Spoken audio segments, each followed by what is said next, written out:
आज तुम्हाला मी इकडे आपल्या मुलांना आवडणारी अशी रेसिपी बनवून दाखवणार आहे, ती म्हणजे पनीर चिली. तर आता इथे सर्वात पहिलं आपल्याला पनीर लागणार आहे. पनीर मी इथे 1/2 किलो घेतलं आहे आणि मी असे चौकोनी पीस कापून घेतलेत. आपल्याला केवढे मोठे छोटे पाहिजे तेवढे आपण करून घेऊ शकतो. त्यानंतर एका बाउलमध्ये इथे पनीरचे पीस आपल्याला काढून घ्यायचे आहेत.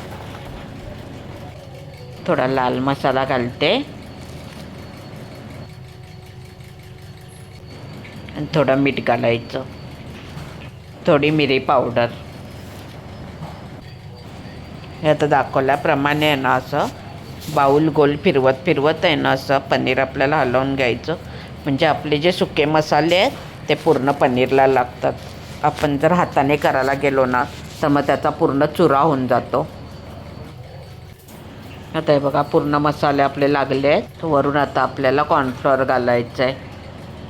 पहिलाच जर कॉर्नफ्लॉवर घातला असताना तर मसाले मीठ लागलं नसतं पनीरला, म्हणून मसाले पहिले लावायचे.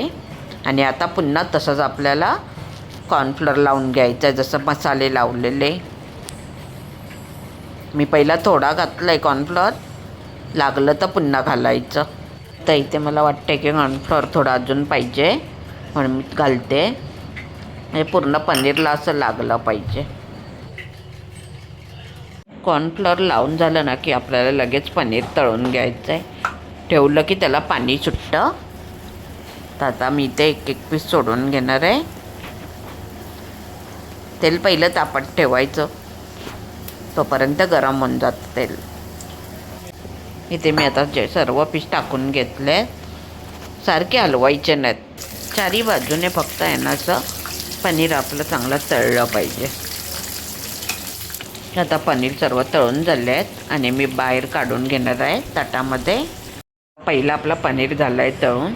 तर आता इथे आपल्याला कांदा लागणार आहे. ते बघा, कांदा मी असे मोठे मोठे तुकडे करून घेतले आहेत. त्यानंतर शिमला मिरचीचे पण तुकडे तसेच करून घ्यायचे आहेत. इथे मी बारीक चिरून लसूण घेतला आहे आणि आलं, हे आपल्याला एकदम बारीक करून घ्यायचं आहे. आता मी पनीर बाहेर काढून घेतलं आहे आणि थोडं फक्त तेल ठेवलं आहे. आता गरम तेल झालं आहे, त्यामध्ये आपल्याला आलं आणि लसूण घालून घ्यायचे. चांगले लाल होईपर्यंत परतून घ्यायचे, नाही तर लसूणचा कच्चा वास येतो. मग आता आपल्याला कांदा आणि शिमला मिरची घालायची. आता एक 2 मिनटं पहिलं परतून घ्यायचं आणि एक झाकण ठेवून आहे ना याला वाफ देऊन घ्यायची, म्हणजे आपली शिमला मिरची आणि कांदा थोडा नरम होईल. 2 मिनटं वाफ दिली आहे. तर आता त्यामध्ये आपल्याला आहे ना मसाले घालायचे.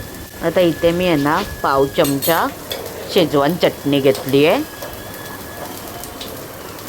आणि हा सोया सॉस पहिले थोडे घालून घ्यायचे, लागलं तर नंतर घालायचे. थोडं परतून घ्यायचं आणि त्यामध्ये आपल्याला आहे ना आता पाणी घालायचं आहे. पाणी यासाठी की आपल्याला पहिली ग्रेव्ही बनवून घ्यायची आहे. आता एवढं पाणी घालायचं. आंबटपणा यावा म्हणून विनेगर घालायचं आहे. त्यानंतर इथे काळी मिरी पावडर घालायची. त्यानंतर इथे थोडा टोमॅटो केचप घातलाय.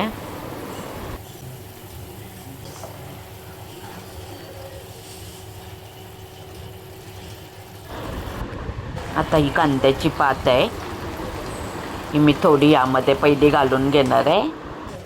बारीक कापून घ्यायची आहे. 2 मिनटं परतायचं. आता हे पातळ पाणी वाटतं आहे ना, तर त्यामध्ये आपल्याला आता कॉर्नफ्लॉवर घालायचं आहे. कॉर्नफ्लॉवरने काय थोडं ना घट्ट होतं. वाटीमध्ये 1 चमचा कॉर्नफ्लॉवर घेतला आहे. थोडं पाणी घालायचं, पाव वाटी, आणि आपल्याला थोडं थोडं यामध्ये घालायचं.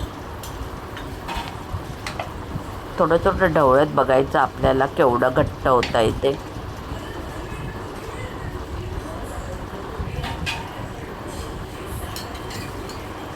जसं उकळेल तसं ते घट्ट होत जातं.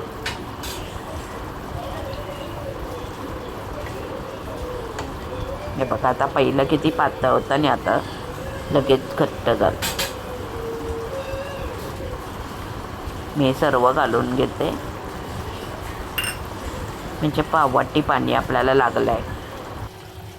कॉर्नफ्लॉवर घातलं ना की जास्त त्याला शिजवत नाही राहायचं, नाहीतर ना ते घट्ट होते. आता त्यामध्ये मी पनीर घालून घेणार आहे.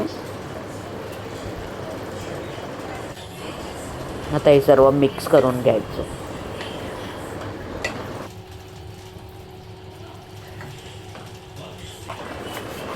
आता हे एवढं पातळ ठेवायचं. कॉर्नफ्लॉवर आहे ना, नाहीतर ते थोड्या वेळाने घट्ट होतं, सुकतं ते. आता आपलं हे तयार झालं आहे. तर त्यानंतर आपल्याला कांद्याची पात घालायची. तर आपली पनीर चिली इथे तयार झाली आहे.